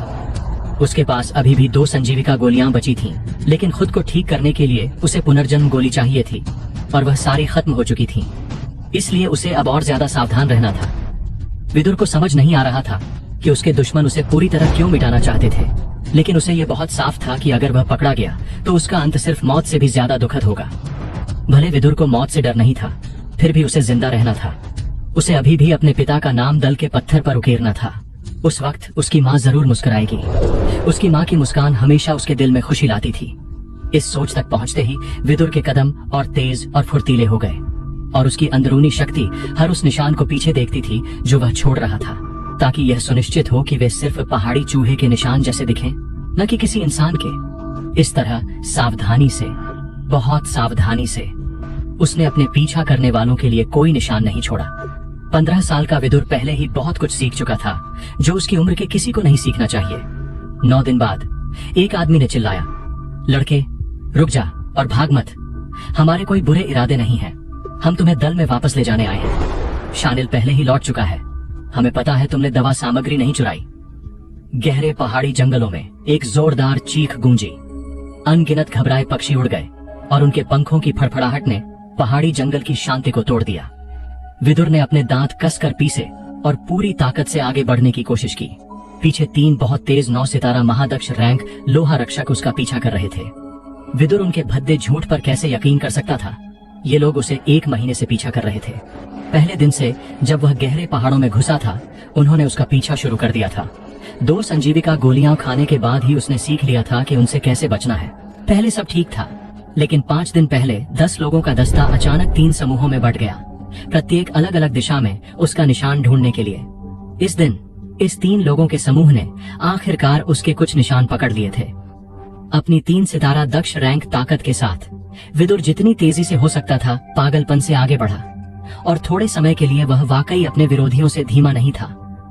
लेकिन अपने विरोधियों की 9 सितारा महादक्ष रैंक ताकत के साथ उसे पता था कि अब जब वह उनकी रेंज में था तो बचने का कोई रास्ता नहीं था। जब उसकी शक्ति खत्म हो जाएगी तब वह क्या करेगा? उसके धुंधले दिमाग में अचानक एक याद उभरी, जिसमें उसके पिता एक दीपक की परछाई की ओर इशारा कर रहे थे और हंस रहे थे, जबकि उसकी माँ दीपक की रोशनी में सर्दी के कपड़े बुन रही थी। रोशनी के पीछे का अंधेरा जितना खतरनाक कोई जगह होती थी, उतनी ही सुरक्षित भी होती थी। उसके पिता ने कहा था कि उसे गहरे पहाड़ों में नहीं भागना चाहिए था, बल्कि अकीरा दल के करीब छिपना चाहिए था और फिर सही मौके का इंतजार करके निकलना चाहिए था। लेकिन अब इसे समझना पहले ही देर हो चुकी थी। फिर भी उसके दिमाग में एक बहुत डरावना विचार उभरने लगा। अगर खतरा भी सुरक्षा हो सकता था तो शायद वाकई कोई ऐसी जगह थी जहां वह अपने पीछा करने वाले सिपाहियों को झटक सकता था।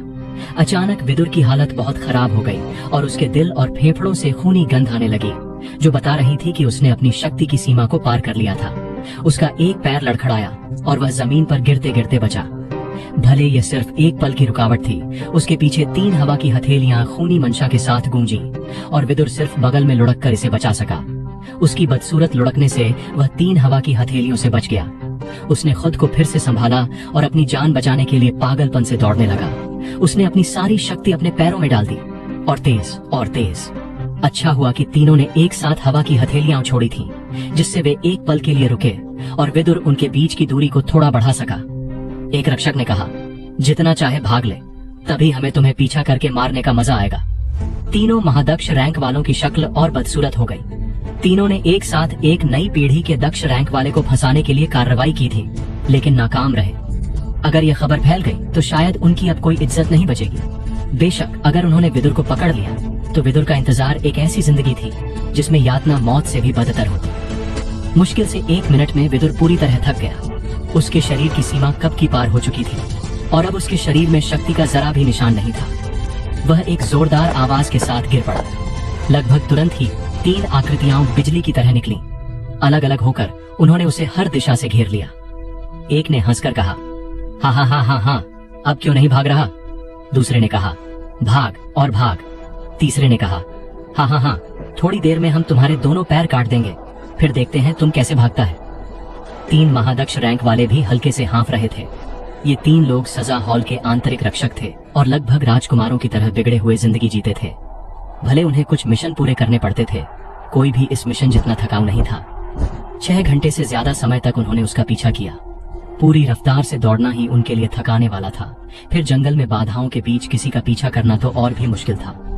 तीनों को शक था, उनकी महादक्ष रैंक ताकत के साथ भी वे थक गए थे, तो एक नगण्य दक्ष रैंक वाला खुद को कैसे संभाल रहा था? भले वह अपनी जान जोखिम में डाल रहा था, फिर भी एक सीमा तो थी। विदुर की हालत देखकर उसने साफ तौर पर उस सीमा को काफी हद तक पार कर लिया था। लेकिन जितना ज्यादा वे इसके बारे में सोचते थे, उतना ज्यादा उन्हें यकीन होता था कि वे विदुर को जिंदा नहीं छोड़ सकते, क्योंकि इस लड़के का भविष्य बहुत बड़ा खतरा बन सकता था। विदुर अचानक जोर से हंसने लगा। हाँ हाँ हाँ, ही। एक रक्षक ने चिल्लाया, लड़के, तुम किस बात पर हंस रहे हो? विदुर ने अपने दांत पीसकर कहा, मैं इस बात पर हंस रहा हूँ कि अकीरा दल का मूल खून कितना भव्य और शानदार है। वे एक शाखा परिवार के शिष्य जैसे मुझे पूरी तरह मिटाने का फैसला करेंगे। हा हा हा, फिनाब, उसे मरना होगा। उसके दिल में पूरी तरह अनिच्छा थी। एक रक्षक ने कहा, मुझे डर है कि मरना तो तुम्हें होगा। दूसरे ने कहा, सब हमें कहते हैं कि भूत बनकर भी वे हमें नहीं छोड़ेंगे। क्या तुम भी यही कहना चाहता है? इस तरह की बातें हमने बहुत बार सुन ली हैं। तीनों ठंडे ढंग से हंसे। इस वक्त वे और देर नहीं करना चाहते थे, तो उन्होंने एक साथ अपनी हथेलियां उठाई और बिना किसी गुण की शक्ति गर्जन के साथ तैयार हुई, जो विदुर पर हमला करने वाली थी। साफ था कि तीनों अपनी खास तकनीकों का इस्तेमाल नहीं करना चाहते थे। इस तरह का चुपके से मारने का काम करते समय अकीरा दल से जुड़े कोई निशान छोड़ना सबसे अच्छा नहीं था। विदुर ने अपनी आंखें पूरी ताकत से बंद की और उसके दिमाग में अपने पिता की सिखाई और अपनी माँ की उम्मीदें उभरी। क्या सब कुछ यहीं खत्म हो जाएगा? उसने चिल्लाया, नहीं। ठीक जब तीनों अपनी शक्ति छोड़ रहे थे, विदुर के शरीर से एक जलती रोशनी फट पड़ी। 3 फूलों की आग जमाव तकनीक इस पल में महारत के स्तर पर पहुंच गई थी। 3 शक्तियां जलती रोशनी से टकराईं और एक अजीब स्थिति हुई। बिना गुण वाली 3 शक्तियां रोशनी की ताकत के नीचे सुस्त पड़ गईं और आश्चर्यजनक रूप से घुलने और गायब होने लगी। तीनों हैरान होकर चिल्लाए, यह क्या? एक ने कहा, यह क्या है? दूसरे ने कहा, यह किसी दिव्य रोशनी जैसा लगता है, लेकिन यह अभी भी बहुत कमजोर है। तीनों घबरा गए, लेकिन उन्होंने फिर से एक और धक्के की तैयारी की। इस बार उन्होंने अपनी पूरी ताकत इस धक्के में लगाई, बिना जरा भी रुकने की मंशा के। विदुर का प्रदर्शन जितना मजबूत था, उतना ज्यादा उन्हें पता था कि उसे और मजबूत होने से पहले नष्ट करना होगा। उन तीनों के पूरे जोर वाले धक्कों का सामना करते हुए वह जरूर नष्ट हो जाता। विदुर ने कड़वाहट से मुस्कुराया। भले उसकी 3 फूलों की आग जमाव तकनीक ऐसी महारत के स्तर पर पहुंच गई थी, यह पहले ही बहुत देर हो चुकी थी। वह पहले ही पूरी तरह थक चुका था और वह सिर्फ बेबस होकर ढह सकता था। वह अनमना था, लेकिन तो क्या? ताकत, बिना असली ताकत के जो दुनिया को पलट सके, तुम बस एक बेबस छोटा छींटा हो। भले तुम में कुछ काबिलियत हो, वह सिर्फ बाकी चींटियों को हराने की ताकत थी। विदुर ने पहले कभी ताकत की इतनी प्यास नहीं महसूस की थी जितनी अब। हाँ, अगर उसके पास ताकत होती। 2 साल पहले कोई भी उसकी माँ को उनकी रियासत से बाहर नहीं निकालता, जबकि उनके हाथों में कीमती दवा सामग्री थी और उसके पिता की मौत नहीं होती। अगर उसके पास ताकत होती तो फिनाप उसकी दवा सामग्री चुराने की हिम्मत कैसे करता? नहीं, रुको, वह एक जाल था। उसकी दवा सामग्री को पहले ही रात में बदल दिया गया था। सजा हॉल, यह अकीरा दल का आंतरिक गुप्त जासूस नेटवर्क था। सिर्फ ये लोग जो अंधेरे में रहते थे इस तरह का गुप्त काम कर सकते थे, जिसके बारे में भूत को भी नहीं पता होता। फिनाप का बड़ा भाई आक्रांत था, सजा हॉल का प्रमुख। यह जरूर वही था। उसने ही एक वाक्य में उसे दल से निर्वासित कर दिया था और कुछ दल के स्कूल के छात्रों को तैयार करके एक झूठी कहानी गढ़ी थी ताकि उसे फंसाया जा सके। इस पल विदुर सब समझ गया। मरने वाला इंसान मरते वक्त अचानक समझदारी हासिल कर सकता है, और अब विदुर ने बहुत कुछ समझ लिया था। उसने कहा, भले मुझे मरना पड़े, मुझे एक को अपने साथ ले जाना है।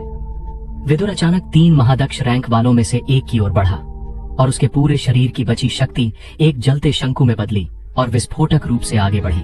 तीनों महादक्ष रैंक वालों ने तंज कसकर हंसा। इस तरह का घिरे जानवर का आखिरी जोरदार हमला उन्होंने पहले ही बहुत बार देखा था।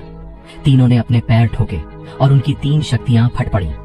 एक साथ मिलकर उनका संयुक्त हमला विदुर पर टकराया। विदुर की रोशनी उनके हमले के सामने गायब हो गई और वह बेबस होकर जमीन पर गिर पड़ा। उसके मुंह से लगातार खून उगल रहा था। क्या सब कुछ यहीं खत्म हो जाएगा? विदुर की नजरें काली पड़ गईं और वह पूरी तरह बेहोश हो गया। तीनों महादक्ष रैंक वाले काफी हैरान थे।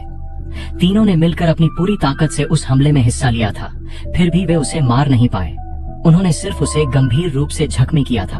एक ने कहा, इस लड़के का शरीर, इसमें कुछ असाधारण है। दूसरे ने कहा, दवा स्नान।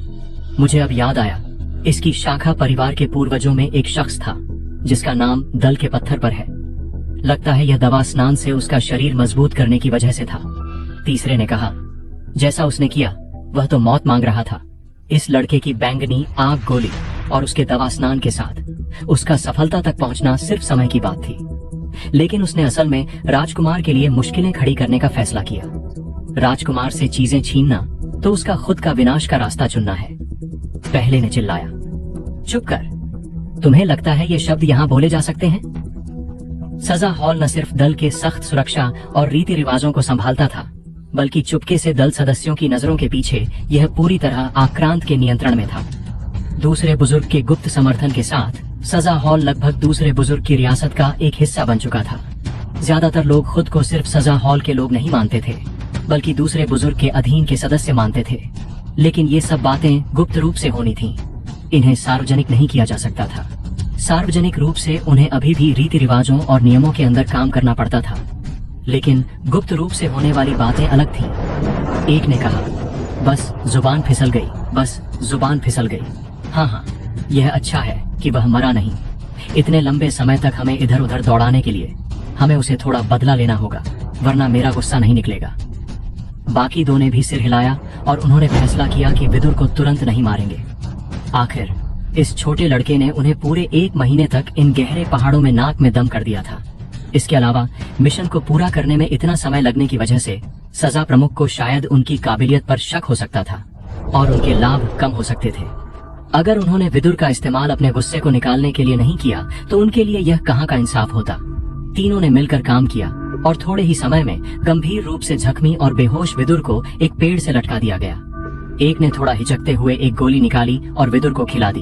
उसने कहा, हमें उसे थोड़ा ठीक होने देना चाहिए ताकि उसे यातना देने में ज्यादा मजा आए। बाकी 2 ने दुष्ट मुस्कान के साथ सिर हिलाया। लग रहा था कि वे सब उसे यातना देने के सबसे अच्छे तरीकों के बारे में सोच रहे थे। एक ने कहा, दवा ने अपना काम कर दिया, मैं इसे कुछ सुइयों से जगाने जा रहा हूँ। शरीर के दर्द बिंदुओं में सुइयां चुभाकर एक बेहोश इंसान को भी दर्द से जगा दिया जाता था। तीनों विदुर की ओर बढ़े और एक ने कुछ मोटी काली सुइयां निकाली। वे चमक रही थीं और साफ था कि ये इलाज के लिए नहीं थीं, बल्कि यातना के लिए खास थीं। अचानक एक गहरी गूंज सुनाई दी और तीनों के चेहरों के भाव बदल गए। एक ने चिल्लाया, कमबख्त, यह! एक छाया आगे उछली। टूटने की आवाज। विदुर एक शानदार सपना देख रहा था जिसमें उसके माता पिता एक विशाल नदी के पार हाथ पकड़े हुए थे। अजीब बात थी कि भले वे उससे बहुत दूर थे, फिर भी वह उनकी हर छोटी बड़ी खूबी को बहुत साफ देख सकता था। यहाँ तक कि जब उसके पिता हंसते थे तो उनकी हल्की झुर्रियां भी उसकी नजरों में आ रही थीं। विदुर अनजाने में नदी पार करने लगा। यह साफ तौर पर एक विशाल नदी थी, लेकिन यह बिल्कुल गहरी नहीं थी और सिर्फ उसके घुटनों तक थी। नदी का तल कंकड़ों से भरा था, बिना जरा सी कीचड़ के। यहाँ तक कि नदी का पानी भी गर्म था। वह चलता और तैरता रहा, लगभग नदी के बीच तक पहुंच गया जब अचानक उसके पीछे एक चमकदार रोशनी चमकी। इससे पहले कि वह कुछ समझ पाता, चमकदार जंजीरों ने उसके शरीर को बांध लिया और उसे पीछे खींच लिया। उसे कुछ समझ ही नहीं आया जब अचानक उसके पैरों के नीचे के कंकड़ एक बेअंत कीचड़ के गड्ढे में बदल गए और पहले उथली नदी का पानी उमड़कर सब कुछ निगल गया। विदुर चिल्लाया, नहीं। वह बस अपने माता पिता के पास होना चाहता था। एक चमकदार रोशनी ने उसकी आंखों को भेदा। एक नरम और सुखद आवाज उसके कानों में गूंजी, तुम जाग गए? अच्छा, मुझे तो डर था कि तुम मर जाओगे। एक सुगंधित खुशबू उसकी नाक में घुसी। विदुर ने कराहते हुए कहा, ओह। उसने अपनी हथेली से चमकदार रोशनी को रोका और कुछ गहरी सांसें ली। तुरंत उसे लगा कि वह खुशबू उसके फेफड़ों में घुस रही थी, जिससे पूरे शरीर में एक आरामदायक एहसास फैल गया। लेकिन साथ ही उसे कमजोर और बेबस भी महसूस हुआ। बेबस?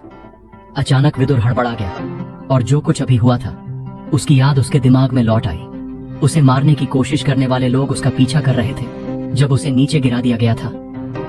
विदुर ने जोर से खड़े होने की कोशिश की, लेकिन उसका शरीर उसकी बात नहीं मान रहा था और सिर्फ हल्के से कांप रहा था। उसके फेफड़ों में खुशबू में किसी तरह का बेहोशी का असर था। वही नरम आवाज फिर से उसके कानों में आई, तुम्हें जिद नहीं करनी चाहिए। मैंने तुम्हें गाढ़ा शहद की खुशबू दिया है ताकि तुम अब हिल न सको।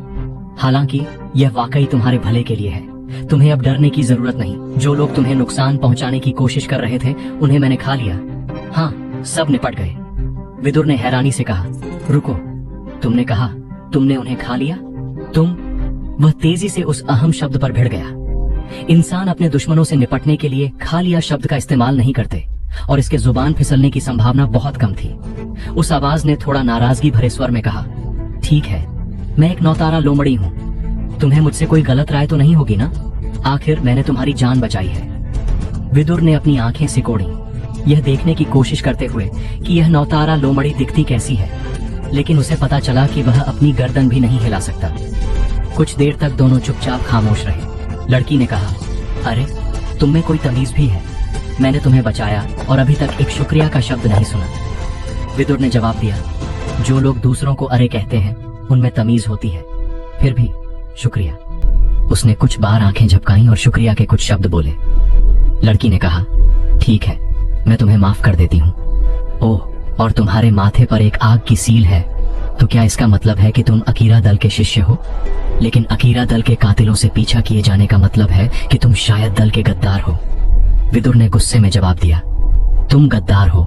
मैं बस। लड़की ने पूछा, बस क्या हो? विदुर ने चिल्लाया, जिसने मुझे इतना सुन्न कर दिया कि मैं हिल भी नहीं सकता, उसे मैं क्यों बताऊं? लड़की ने कहा, अरे, मैंने ऐसा तुम्हें ठीक करने के लिए किया। तुम्हें लगता है गाढ़ा शहद की खुशबू किस लिए है? विदुर ने जवाब दिया, मेरे पास अपनी ठीक करने की दवाएं हैं। लड़की ने तंज कसते हुए कहा, हाँ, तुम तो अकीरा दल के गद्दार हो, मैं भूल गई थी। विदुर ने फिर से गुस्से में जवाब दिया, तुम गद्दार हो? लड़की ने हंसकर कहा, हाँ, बिल्कुल नहीं, मैं शैतान दल की गद्दार हूँ। किसने सोचा था कि नरम आवाज इतने खुशहाल ढंग से यह कहेगी?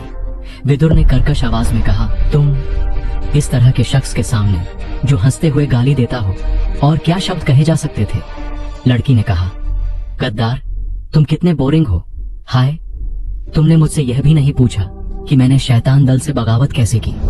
विदुर ने नरम स्वर में कहा, ठीक है, तुमने शैतान दल से बगावत क्यों की? वह उसकी बात मानकर सवाल पूछने को तैयार हो गया। खुशबू का असर कम हो रहा था, लेकिन कोई दूसरी हल्की खुशबू भी थी। यह खुशबू और भी अच्छी लग रही थी और उसके दिल में एक उत्तेजक गर्मी पैदा कर रही थी। लड़की ने हंसकर कहा, मैं तुम्हें क्यों बताऊं? हाँ। विदुर ने मुस्कुराया। जैसा उसने सोचा, उसे उसी शब्दों से जवाब मिला जो उसने अभी इस्तेमाल किए थे, लेकिन उसे इस तरह की बातों में ज्यादा दिलचस्पी नहीं थी और इस वक्त उसका शरीर धीरे धीरे अपनी ताकत वापस पा रहा था। भले उसका शरीर अभी भी हिल नहीं सकता था, उसकी हथेलियां इतनी ठीक हो चुकी थीं कि वह अपनी उंगलियां हिला सकता था। जैसे ही वह कुछ ठीक करने वाली दवा गोलियां निकालने वाला था, उसने देखा कि उसके शरीर में एक बहुत मजबूत दवा की ताकत थी जो तेजी से उसकी चोटों को ठीक कर रही थी। उसे जल्दी ही समझ आया कि यह एक आपातकालीन उपचार गोली थी जो लोहा रक्षक आमतौर पर इस्तेमाल करते थे। कुछ गोलियां निकालकर और निगलकर जो आपातकालीन उपचार गोली के दवासार की मदद कर सकती थीं। थोड़े ही समय में उसका शरीर गंभीर चोट और सुन्न अवस्था से तेजी से ठीक हो गया। विदुर ने यह भी देखा कि गाढ़ा शहद की खुशबू ने भले उसे हिलने से रोका था, इसका असल में उसकी चोटों को ठीक करने का असर था और इस वक्त वह पहले से 70% से ज्यादा ठीक हो चुका था। इस बार उसका शुक्रिया वाकई दिल से था। विदुर जमीन से रेंग कर उठा और धीरे धीरे सिर घुमाकर उस शैतान लड़की को देखा जिसने खुद को शैतान दल की गद्दार बताया था। वह खांसते हुए बोला, खांस। विदुर लगभग अपनी सांस में दम घुटने से बच गया। सिर्फ एक ही तरीके से इसका वर्णन हो सकता था। गुलाबी त्वचा वाला एक शैतानी शरीर, हरे स्कर्ट में, जो इंसानी सौंदर्य के नजरिए से बिल्कुल मेल नहीं खाता था, और उसका चेहरा, उसमें अजीब उभार थे जैसे उसने इंसानी रूप लेने में नाकामयाबी पाई हो। लड़की ने चिल्लाया, अरे तुम्हें कोई शिकायत है? विदुर ने कहा, नहीं, बस तुम्हारी आवाज। लड़की ने पूछा, यह सुखद है ना? विदुर ने कहा, हाँ। जब उसने इस छोटी शैतान लड़की की शक्ल देखी तो उसने सोचा कि शायद यही उसका एकमात्र मजबूत पक्ष था।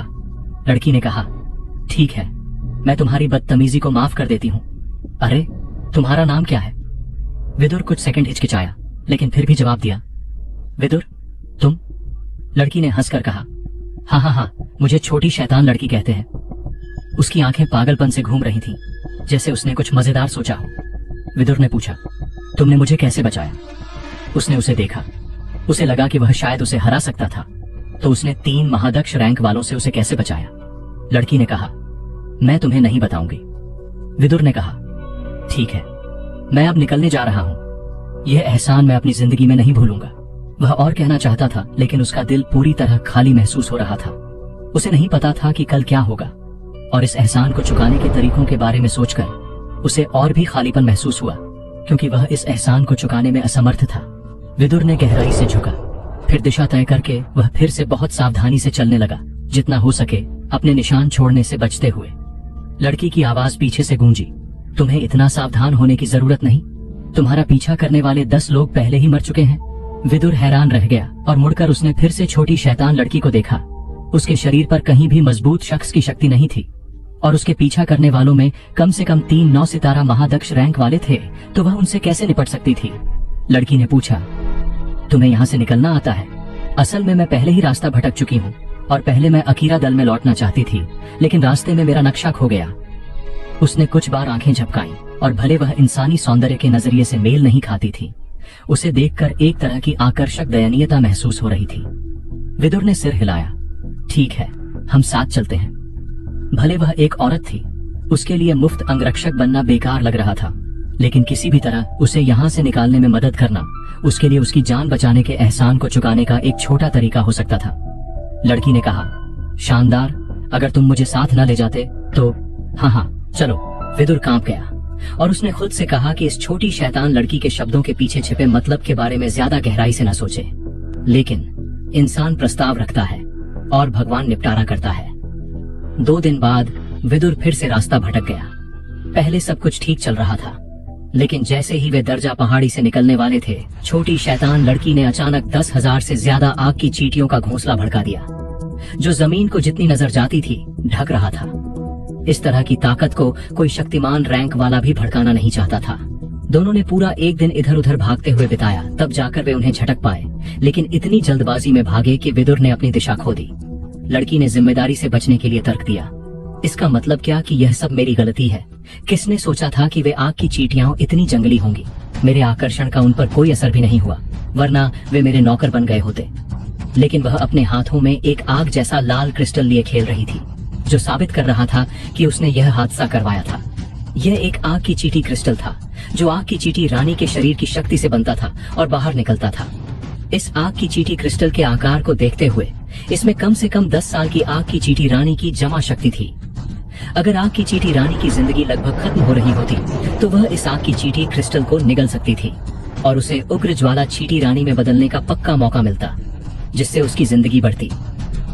छोटी शैतान लड़की ने आग की चींटी क्रिस्टल चुराकर आग की चींटी रानी के आगे बढ़ने और जिंदगी बढ़ाने का मौका काट दिया था, तो उसका आकर्षण, जाओ, किसी बेवकूफ को आकर्षित करो।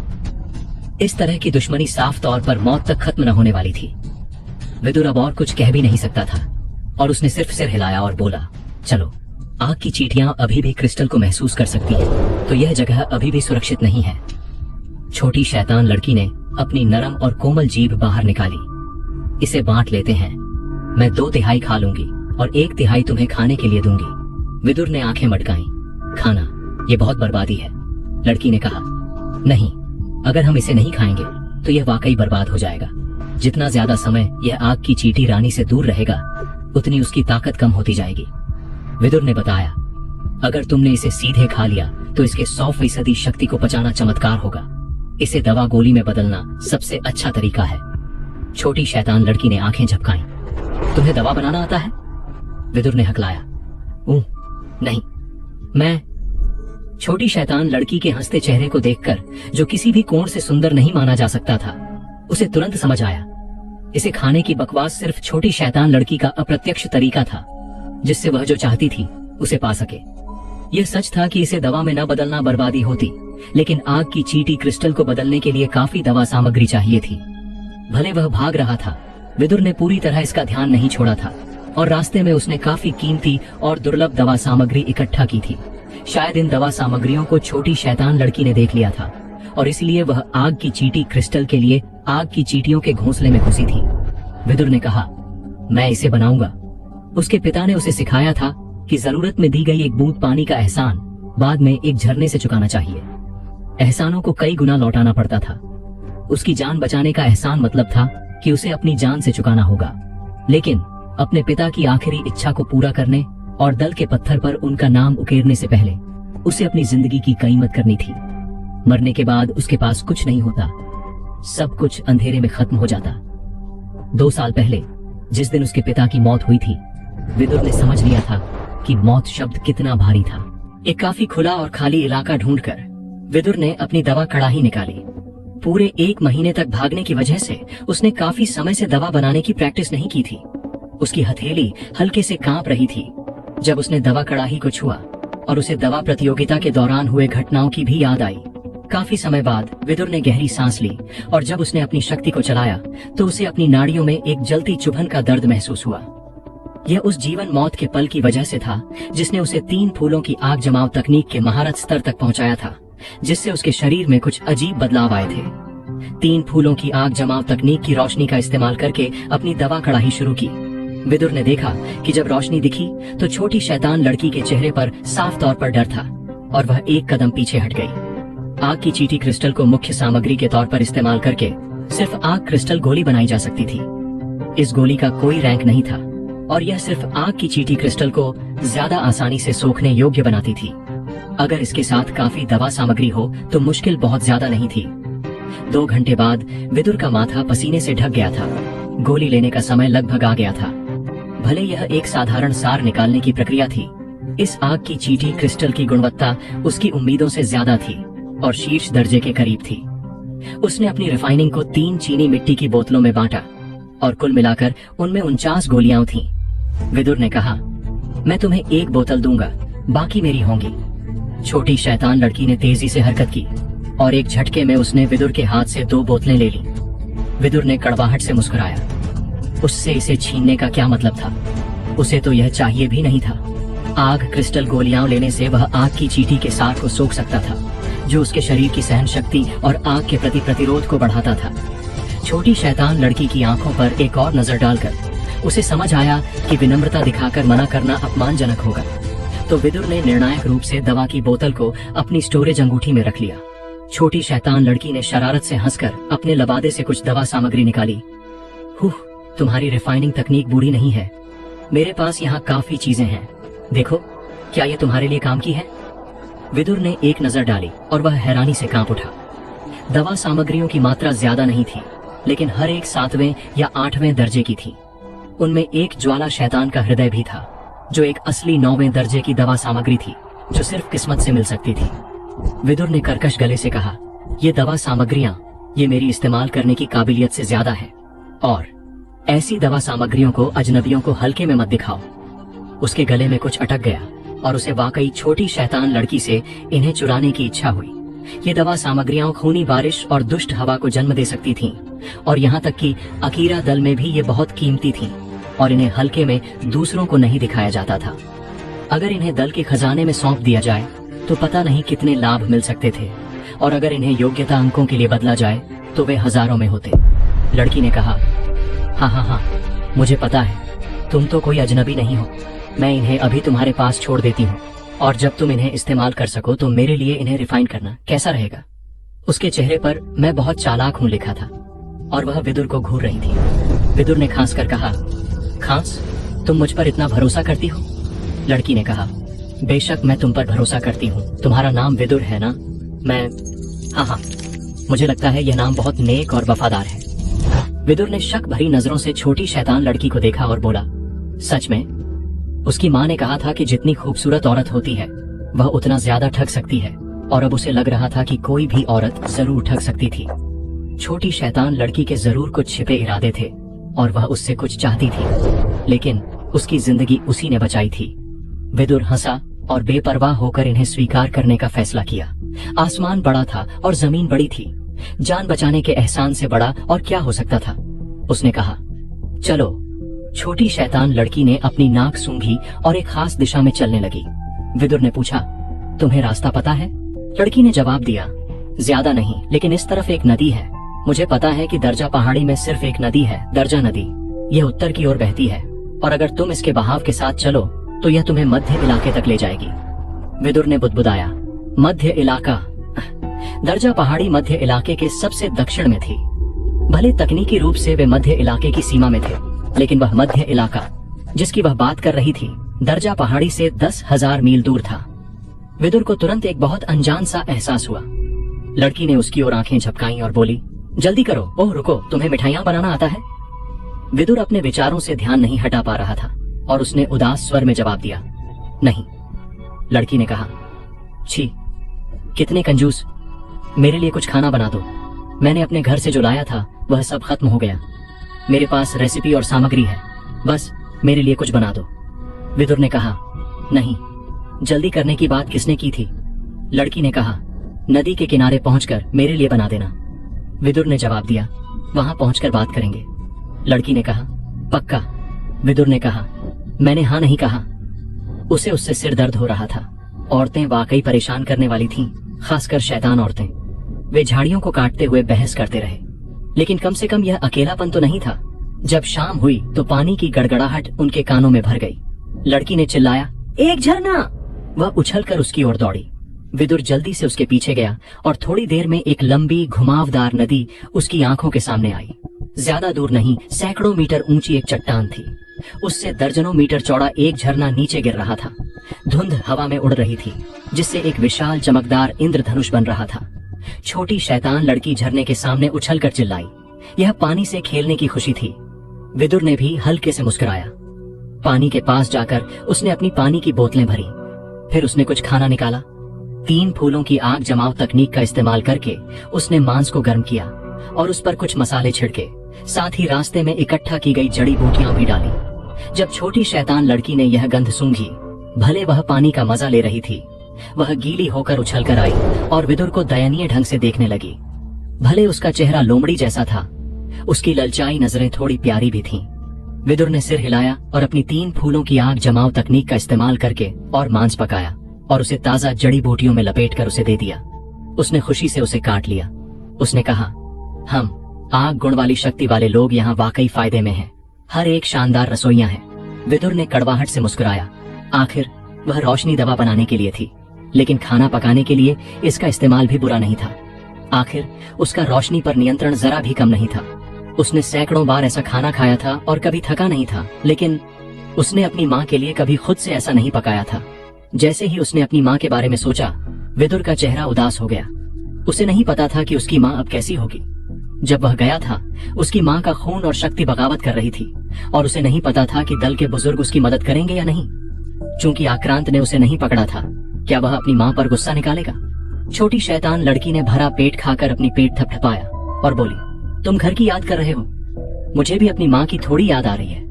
विदुर ने सिर उठाकर उसे देखा और पूछा, तुम्हारी भी माँ है? लड़की ने चिल्लाया, अरे क्या तुम मुझे भड़का रहे हो? क्या तुम्हें लगता है सिर्फ तुम्हारी माँ है? भले मैं शैतान हूँ, हम भी माँ से पैदा होते हैं।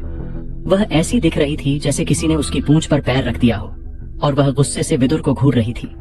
विदुर ने अपनी नाक रगड़कर माफी भरे चेहरे से कहा, नहीं, उसे शैतान दल के बारे में ज्यादा नहीं पता था। उसकी पूरी जिंदगी वह हमेशा शक्ति की ट्रेनिंग या हकीम कला के अलावा किसी और चीज से बेपरवाह रहा था। लड़की ने तंज कसते हुए कहा, मुझे लगता है तुम जरूर बुद्धू हो, वरना तुम्हें अकीरा दल से नहीं निकाला जाता। सुनो, मेरे साथ मेरे घर क्यों नहीं चलते? मैं अपने पापा से कहूंगी कि तुम्हें महान हकीम का खिताब दे दें। विदुर हिचकिचाया, लेकिन फिर भी सिर हिलाया। बचने के रास्तों के लिहाज से शैतान दल में जाना बुरा विकल्प नहीं था, लेकिन अगर वह गया तो शायद वह कभी नहीं निकल पाता। उसे अपनी माँ का कहना याद था कि उसे दल के पत्थर पर अपना नाम उकेरना है।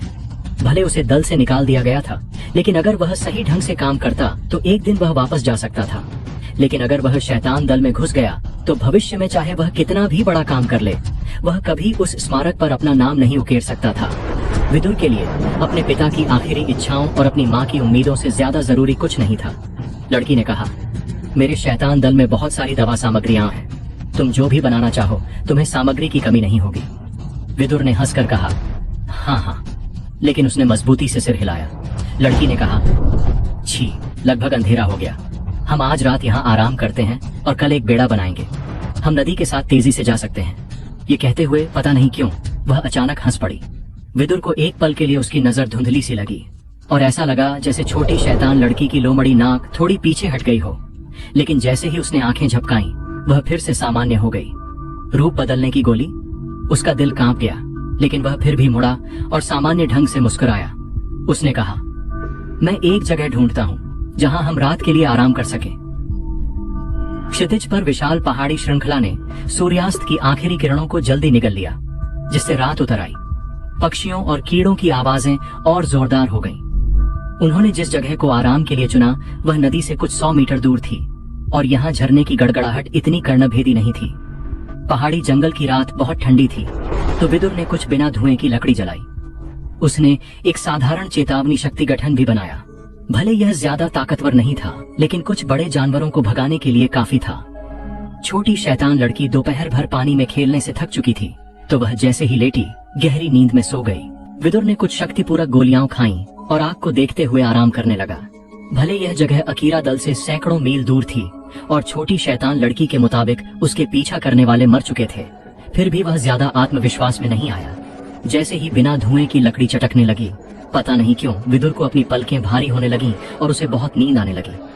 वह इसका विरोध नहीं कर सका और लेट गया। अजीब, उसका सिर जमीन से टकराया और वह सो गया। इस वक्त आग के पास एक बड़ी आकृति भूत की तरह उभरी। लड़की ने हैरानी से कहा, हूँ आत्मा नींद घास? अचानक सोती हुई शैतान लड़की उछल पड़ी। उसकी कमर पर एक जेड सजावट ने हल्की हरी चमक छोड़ी। बड़ी आकृति ने छोटी शैतान लड़की के सामने घुटने टेके और बोली, कुंवारी। लड़की ने अपने पेट को थपथपाया और कहा, ओह, तुम हो। तुमने मुझे डरा दिया। मैं वापस नहीं जा रही, मैं और खेलना चाहती हूँ। बड़ी आकृति ने कहा, कुंवारी, लीडर ने संदेश भेजा है कि अगर मैं 3 दिन के अंदर कुंवारी को वापस नहीं ले गया तो वह मुझे दोष देंगे। लड़की ने कहा, मुझे पता था कि वह मुझे धमकाने के लिए ऐसा करेगा। तुम्हें शुरू से मेरा पीछा नहीं करना चाहिए था। बड़ी आकृति ने सीधे सादे ढंग से हंसकर कहा, हाँ, अगर वह अंधेरे में कार्रवाई न करता तो वह अपनी ताकत के दम पर इतने खुशी से कैसे खेल पाती। अकीरा दल के योद्धाओं को छोड़ दो, रास्ते में तिलिस्मी जानवर ही उसे और अकीरा दल के लड़के को सैकड़ों बार मिटाने के लिए काफी थे। कई खतरनाक पल आए थे और यहाँ तक कि उसे भी कुछ चोटें खाकर उन्हें रोका था। लेकिन जब उसने देखा कि कुंवारी कितनी खुश थी तो उसे लगा कि यह इसके लायक था। लड़की ने कहा, इसे हमारे साथ दल में ले चलो। हमारे शैतान दल में हकीमों की बहुत कमी है। बड़ी आकृति ने सिर हिलाया और बोली, कुंवारी, मुझे माफ करें कि मैं इतना स्पष्ट बोल रहा हूँ। इस लड़के को अकीरा दल से निकाला गया है और जिसने उसे सजा दी थी वह आक्रांत था। शायद लीडर उसे अकीरा दल के साथ कुछ लाभ के लिए बदल दे। वह एक पल के लिए रुक गई। उसने विदुर के साथ सिर्फ खेलने के लिए नहीं जोड़ा था। शैतान दल में हकीमों की बहुत जरूरत थी, यहाँ तक कि निचले दर्जे के हकीम भी बहुत कम थे। इसके अलावा इंसानी नस्ल पूरी तरह दुष्ट थी और शायद ही कभी उनके लिए बड़ी मात्रा में दवा गोलियां निकालती थी। उसने भौहें सिकोड़ी और बोली, लेकिन उसकी संभावना। बड़ी आकृति ने मजबूती से कहा, यह छोटा सा आदमी नहीं चाहता कि कुंवारी सिर्फ एक इंसान के लिए लीडर से टकराव करे। इसके अलावा अगर हम उसे दल में ले गए और आक्रांत को पता चला तो यह अकीरा दल के साथ हमारे रिश्ते को नुकसान पहुंचा सकता है। लड़की ने थोड़े गुस्से और बेबसी से अपनी हथेली लहराई और बोली, ठीक है, मुझे समझ आया। बेहोश विदुर को देखकर वह एक पल हिचकिचाई, फिर उसके लिए कुछ शब्द छोड़े। उसने कहा, मैं अपने घर वापस जा रही हूँ, चिंता मत करो। मेरा नाम असल में हिमानी है और अगर हम फिर कभी मिले तो तुम मुझे छोटी शैतान लड़की नहीं बुला सकते। और तुमने मेरे लिए मिठाइयाँ नहीं बनाई तो तुम्हारी जान बचाने का एहसान अभी चुकाया नहीं गया है। तो तुम्हें पक्का करना होगा कि तुम जिंदा रहो और बस यूं ही मर न जाओ। सोचकर उसने शब्दों के बगल में एक प्यारी शरारती नौतारा लोमड़ी की तस्वीर भी छोड़ी। उसने अपने हाथ पोंछे और बोली, ठीक है, चलो। बड़ी आकृति ने अपनी हथेली लहराई और एक छाया ने उसे पूरी तरह ढक लिया। दोनों एक काली हवा में बदल गए जो आसमान में उछली और गायब हो गई। विदुर ने जमीन पर लिखे शब्दों और गड़बड़ नौतारा लोमड़ी की तस्वीर को देखा और थोड़ा उदास महसूस किया। जब वह यहाँ थी उसे वाकई लगता था कि वह बहुत परेशान करने वाली थी। हाँ, उसने उसकी जान बचाई थी, लेकिन उसे सचमुच शोर मचाना और मुसीबत खड़ी करना आता था। लेकिन अब जब वह जागा और पता चला कि वह पहले ही जा चुकी थी, उसे वाकई लगा कि उसके दिल का एक टुकड़ा गायब हो गया था।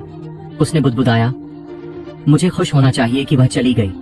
कौन और लोग दूसरों को मरने के लिए कहता है, सचमुच। और उसने जाने से पहले ठीक से अलविदा भी नहीं कहा। विदुर ने सिर हिलाया और अपने भावनाओं को ठीक किया। उसने अपनी चीजें समेटी और नहाया। आसपास देखकर उसने एक छोटा बांस का जंगल ढूंढा। कटोरे जितनी मोटाई के लगभग 10 तने काटकर वह उन्हें नदी के किनारे ले गया। कुछ सख्त पेड़ की छाल को रस्सी की तरह इस्तेमाल करके उसने एक बांस का बेड़ा बनाना शुरू किया। भले यह उसका पहली बार था, उसने पहले शोमिल के भाई शानिल को इस तरीके के बारे में बात करते सुना था और कुछ प्रयोगों के बाद विदुर ने जल्दी समझ लिया कि इसे कैसे करना है। भले उसने जल्दी समझ लिया, लेकिन जब तक वह इसे पूरा करता तब तक दोपहर हो चुकी थी। कुछ बार आजमाकर उसने पाया कि बांस का बेड़ा पक्का था और उसने इसे पानी में धकेल दिया। बेड़े के बीच में खड़ा होकर वह चुपके से नदी में बहने लगा। एक दिन बाद वह दर्जा पहाड़ी से बाहर निकल गया। पहाड़ी श्रृंखला समतल जमीन में बदल गई और ऊंचे पर्वत रेत में तब्दील हो गए। इस वक्त बांस के बेड़े की रफ्तार धीमी होती जा रही थी, तो विदुर को इसे छोड़कर किनारे पर जाना पड़ा। लगता था कि मैदानों के बीच तक बहाव के साथ जाने की उसकी इच्छा बहुत भोली थी। पहाड़ी श्रृंखला में पानी का बहाव बहुत तेज था, लेकिन मैदानों में पहुंचकर पानी का बहाव नरम हो गया और बेड़े पर बहने से ज्यादा तेज पैदल चलना था। किनारे पर जाकर वह नदी के किनारे किनारे चला। भले छोटी शैतान लड़की अब मौजूद नहीं थी, विदुर ने फिर भी मध्य इलाके के केंद्र की ओर बढ़ने का फैसला किया। अकीरा दल छोड़कर इस अनजान दुनिया में घुसने के बाद आगे बढ़ने के अलावा उसके पास जाने की कोई और जगह नहीं थी। वह बस नदी के किनारे चलता रहा। जब उसे भूख लगती वह कुछ मछलियां पकड़कर खा लेता और अगर उसकी किस्मत अच्छी होती तो किनारे के जंगल में कुछ जंगली जानवर पकड़ लेता। इस तरह 1 महीना बीत गया। अब नदी के किनारे शहर और कस्बे दिखने लगे।